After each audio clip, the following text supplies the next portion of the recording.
Bwana Yesu asifiwe. Bwana Yesu asifiwe.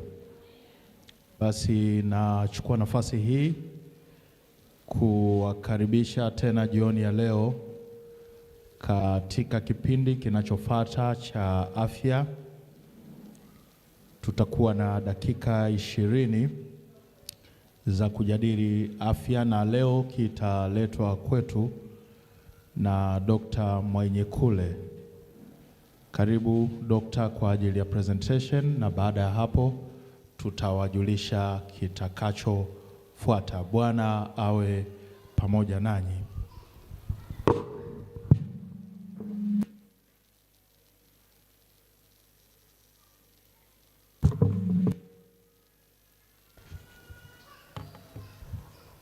Bwana ni mwema na wakati wote. Bwana Yesu asifiwe.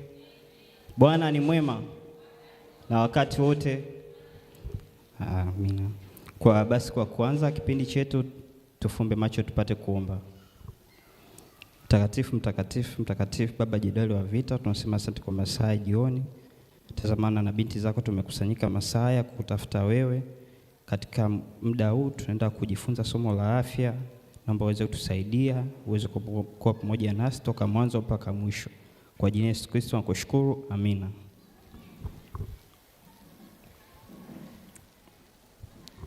Siku ya leo tutakuwa na mwendelezo wa kujifunza masomo ya afya, na siku ya leo tutajifunza zaidi juu ya magonjwa yasiyoambukizwa. Na kama mtangulizi wa jana alivyotoka kuelezea, aligusia masuala ya magonjwa ya afya ya kuambukiza na magonjwa ya afya ambayo sio ya kuambukiza, na aliweza kutoa mifano ya baadhi ya magonjwa ambayo ya kuambukiza na yasiyoambukizwa. Katika siku ya leo tutajikita zaidi ya magonjwa yasiyoambukizwa. Na magonjwa yasiyoambukizwa na magonjwa ambayo haiwezi kuwa transmitted kwa mtu mmoja hadi mwingine. Yaani wewe ukiwa nao hauwezi kuambukiza mtu mwingine. Na magonjwa haya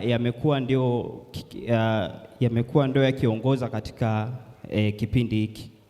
Na mifano ya magonjwa hii ni magonjwa kama ya kisukari, magonjwa ya moyo, magonjwa ya saratani, magonjwa ya upumuaji na magonjwa ya figo. Na magonjwa haya yanachangiwa kwa ukubwa kabisa na mtindo wetu wa maisha. Naweza kuelezea tu kwa ukubwa jinsi ya magonjwa yalivyokuwa yamekuwa mengi, yamekuwa nikisema epidemiology na maanisha yamekuwa kwa kiasi gani, yameathiri kwa kiasi gani. Magonjwa yasiyoambukizwa kwa ulimwengu kabisa kwa mwaka mzima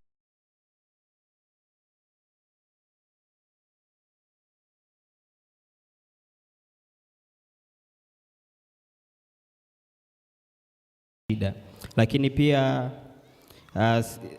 katika vifo vyote duniani, iwe kwa ajali, kwa magonjwa mbalimbali, 71% ya watu ambao wanakufa ni watu wanaokufa kwa shida ya magonjwa yasiyoambukiza, yani kisukari, magonjwa ya moyo pamoja na magonjwa mengine yafanayo na hayo. Na katika bara letu la Afrika vifo vimeongezeka sana kutoka mwaka 2020 mpaka sasa hivi. Ilikuwa 37%, lakini sasa hivi imefikia 40% ya watu ambao wanaongezeka kupata magonjwa haya. Lakini pia kwa Tanzania magonjwa yasiyoambukiza pia yameongezeka toka 33% hadi 34%. Yaani inamaanisha kwamba kati ya watu 10 ambao wanaathirika na magonjwa haya, basi watu 3 wanapata magonjwa haya. Kama tulivyokaa hapa tukihesabu wote, kila sehemu watu 10 wagonjwa, kuna watu 3 wameathirika na haya magonjwa. Aidha inaweza kuwa na magonjwa ya moyo, magonjwa ya kisukari, na magonjwa ya upumuaji na mengine.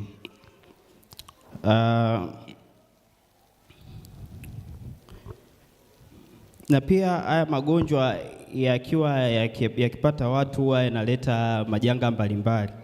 na kwa bahati mbaya zaidi haya magonjwa ni ya muda mrefu. Kwa hiyo kama likikupata, kama unapata kisukari, pressure, matibabu yake huwa ni ya muda mrefu. Kwa hiyo unakuwa ni kama ni ugonjwa ambao unakuwa nao katika maisha yako.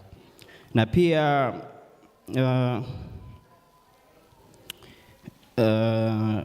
leo tuweza kuzungumzia gonjwa moja kwa sababu ya muda, naomba niruke baadhi ya vitu.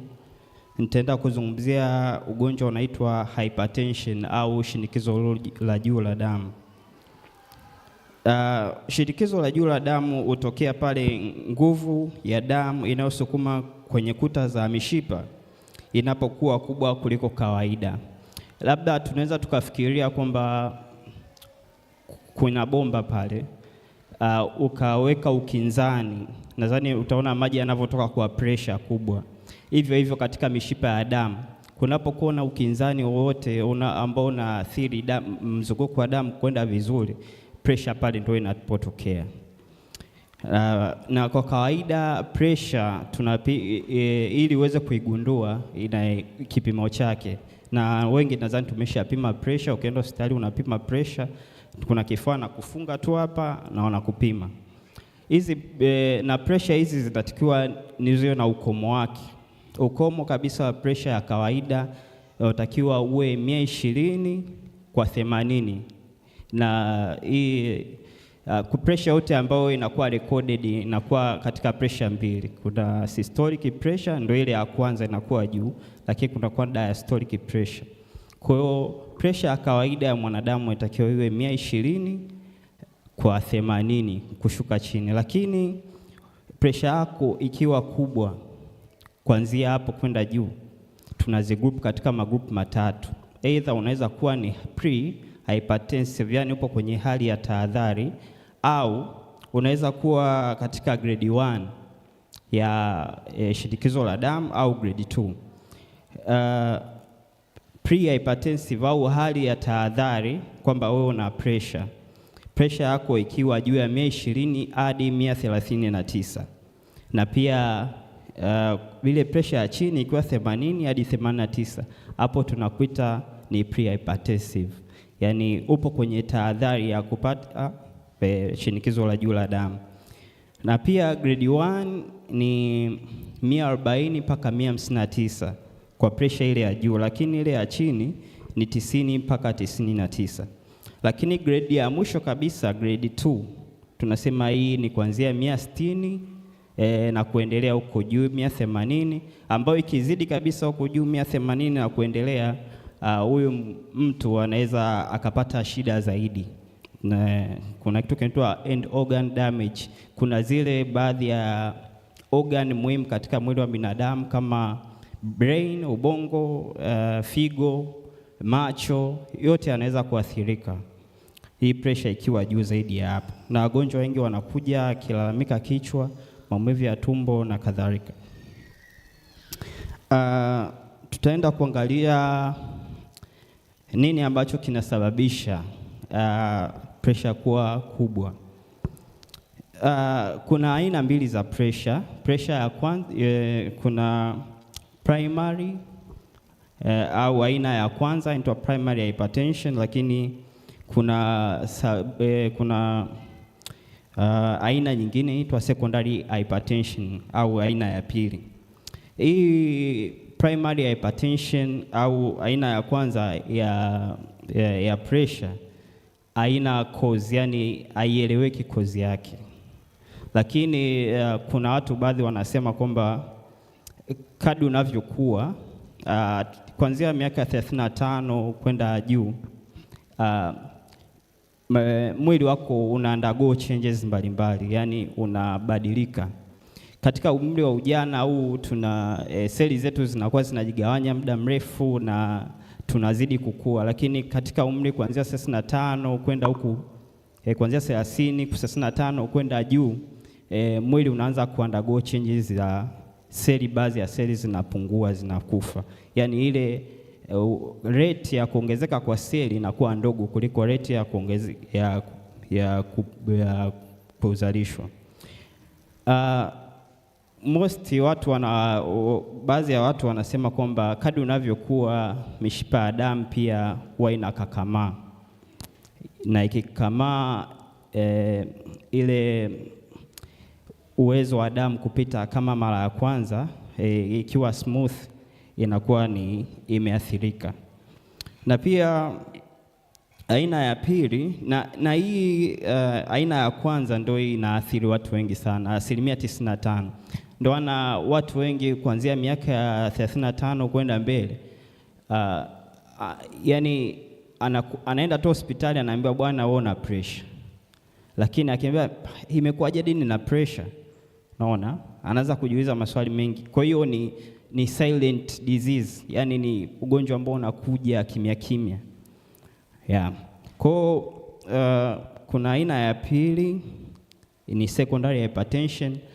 Hii inasababishwa na vitu vingi, shida mbalimbali kama labda tezi za mtu zina shida kama thyroid, lakini pia kama kuna shida ya figo, kama mtu ana shida ya figo, sababu tunajua figo ni organ au inasaidia katika kuchuja damu, lakini sio kuchuja damu tu, ina madini mbalimbali na ina control kwamba madini haya yaingie, haya yapungue na kadhalika, lakini pia inasaidia katika kubalance pressure ya damu katika mwili. Kwa hiyo magonjwa kama ya figo yakiathirika, mtu akiwa na magonjwa hayo inaweza kupelekea shida hii akaipata. Sasa magonjwa kama ya chronic kidney diseases, magonjwa ya muda mrefu ya figo. Lakini nitaenda kuzungumzia pia dalili. Utajuaje sasa dalili gani ambazo unaweza kuziona na ukajua kwamba hapa uwezekano wa kuwa na pressure? Kwanza, nilivyosema mara ya kwanza, hakuna dalili ya moja kwa moja. Yaani wewe unaweza kwenda tu hospitali wakwambia bwana, mbona kama pressure yako iko juu? Naona hapo wakagujua utaanza matibabu either ya dawa au matibabu ambayo sio ya dawa. Kwa hawana dalili maalum. Ugonjwa unakuja taratibu, ni silent killer tunasema. Na pia ikizidi zaidi, ikiwa mbaya, mtu anaweza kupata maumivu ya kichwa. Sasa pale anapoamka asubuhi na haya maumivu yanakuwa sana upande wa kisogoni sana kwa kiasi kikubwa. Na pia haya maumivu pia yanaweza yakaradiate, yani yakawa transmitted, yani yakatoka sehemu hapa yakamia hadi kwenye sehemu za shoulder au mabegani. Kwa hiyo hii ni moja ya dalili ya shinikizo la juu la damu. Lakini pia aina ya kichwa pia ambao anakuwa nayo ni kama ana feel pressure kwenye kichwa. Unaona? Throbbing, yani scale dullness kabisa, ni kama pressure kwenye kichwa, sasa upande wa kisogoni. Na ikifikia hatua hii ujue kwamba yani hiyo pressure yake imekuwa kubwa sana hadi imeshindwa kwa control, kwa sababu mwili una tabia ya kucontrol pressure. Pressure ikiwa juu inasaidia kuishusha chini, ikiwa chini sana kwa namna mbalimbali. Baadhi ya organi zinasaidia hizo kama figo na pia na mfumo wa nervous system. Tutaenda kuzungumzia pia madhara ya pressure. Madhara ya pressure yako mengi. Kwa bahati mbaya zaidi ni ugonjwa ambao ukiupata unaenda kuathiri vitu vingi sana, na nadhani ni ugonjwa ambao ukiupata yani unaenda kupelekea shida mbalimbali. Nitaenda kuzielezea hapa. Shida ya kwanza, mtu anapata shida ya moyo. Shinikizo la juu la damu linasababisha moyo kufeli, kwa sababu unaweza kufikiria, tunajua kazi ya moyo ni kupump damu. Kama ni kupump damu, kumbuka ile mishipa ya damu imekomaa, imeganda kutokana labda na uzito ulioongezeka. Nitaenda kuelezea baadaye kidogo inasababishaje, lakini ile mishipa imeganda. Kwa moyo unatumia nguvu kubwa zaidi kupampu ile damu ili kuondoa ile pressure ambayo inakuwa sababishwa na ile mishipa. Kwa hapo mtu baadaye moyo unaendelea unatengeneza seli zingine, unaona, unatengeneza seli zingine ambazo zinapeleka ili kuongeza ile nguvu ya kupush damu. Lakini inapofikia hatua moyo umechoka, basi unafeli. Hii tunaita heart failure. Pia moyo na kama nadhani tushasikiaga sana watu wanasema huyu bwana ana moyo wake mkubwa, moyo wake umetanuka. Ndo ni moja ya madhara ya pressure. Lakini pia hypertension au shinikizo la juu la damu linaweza kuathiri ubongo, na watu wengi wanaishia kupata kiharusi au stroke tunaita. Na stroke ambao wanaipata watu wengi hapa ni ischemic stroke. Kuna type mbili za stroke, ni ischemic na hemorrhagic. Sema tutapata kuzielezea, lakini ni ischemic kwa sababu ya mishipa ya damu ambayo ilikuwa inapeleka damu kwenye ubongo, ilikuwa kuna ukinzani pale katika sehemu ya. Kwa hiyo blood supply au damu kupelekwa kwenye ubongo inakuwa ni tatizo. Kwa hiyo katika ile sehemu ya ubongo ambayo haipati damu inaathirika na inakufa. Kwa hiyo mtu anakuwa kwa sababu ubongo una control kila kitu kwenye mwili, hata kutembea kunini. Kwa hiyo hiyo sehemu ya ubongo kama ina control kutembea, miguu au nini, ndio washangaa mtu anakuwa anashindwa kutembea, mikono hii kufanya movement ya aina yoyote. Kwa hiyo inakuwa ni burden au inakuwa ni mzigo kwa familia na hata kwake binafsi.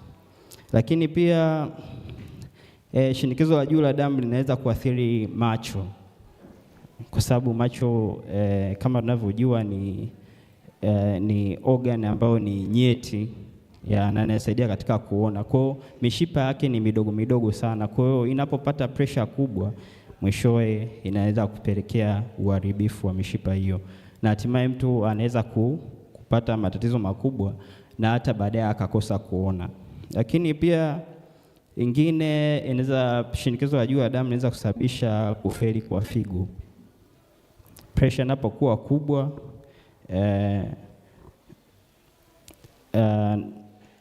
figo nayo inaweza kuathirika kwa namna moja au nyingine.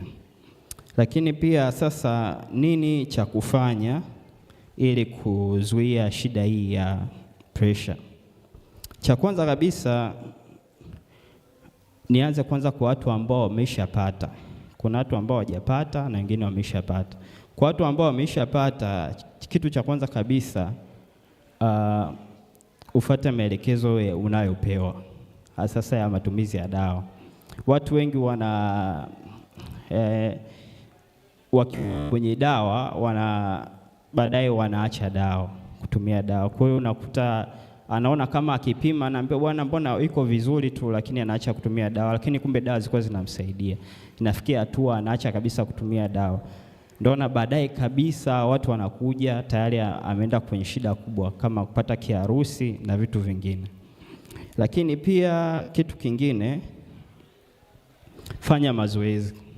Mazoezi yanasaidia sana, sababu yanasaidia kwanza mzunguko wa damu kuwa vizuri, lakini kitu kingine inapunguza yale mafuta ambayo ni mabaya katika mwili.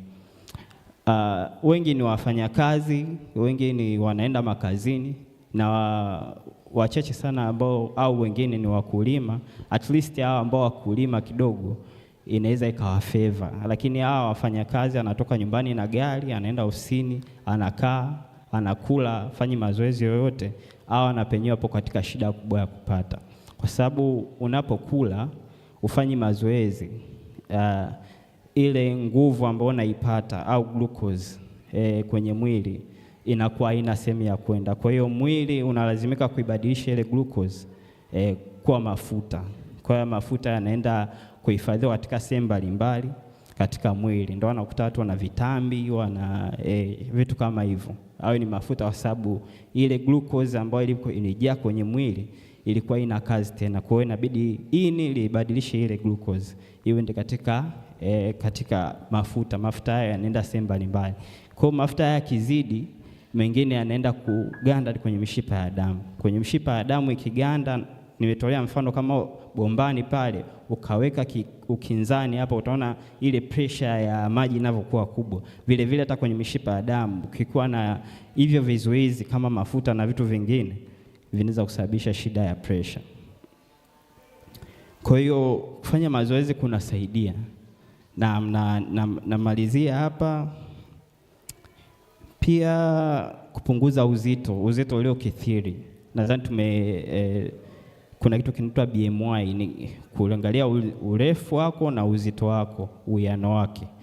Kuna formula yake kama mtapata muda kuitafuta. Kwa lazima iwe kuanzia 18.5 hadi 24.9. Kitu kinaitwa BMI. Kama utapata muda utaenda kukiona. Punguza matumizi ya chumvi na mafuta. Hii nadhani inaongelewaga sana. Lakini pia kitu kingine cha haraka, acha pombe na pia uache sigara. Sigara pia ni hatari kwa sababu inasababisha mishipa ya damu kukamaa. Kwa sababu ya muda kwa leo naomba niishie hapa, basi tufunge macho tuombe. Baba mtakatifu, tunasema asante kwa kuwa nasi tokea tuanze mpaka tunahitimisha. Tubariki tunapoendelea na vipindi vingine, yale ambayo tutajifunza tuweze kuyafanyia kazi. Kwa jina Yesu Kristo nakushukuru, amina.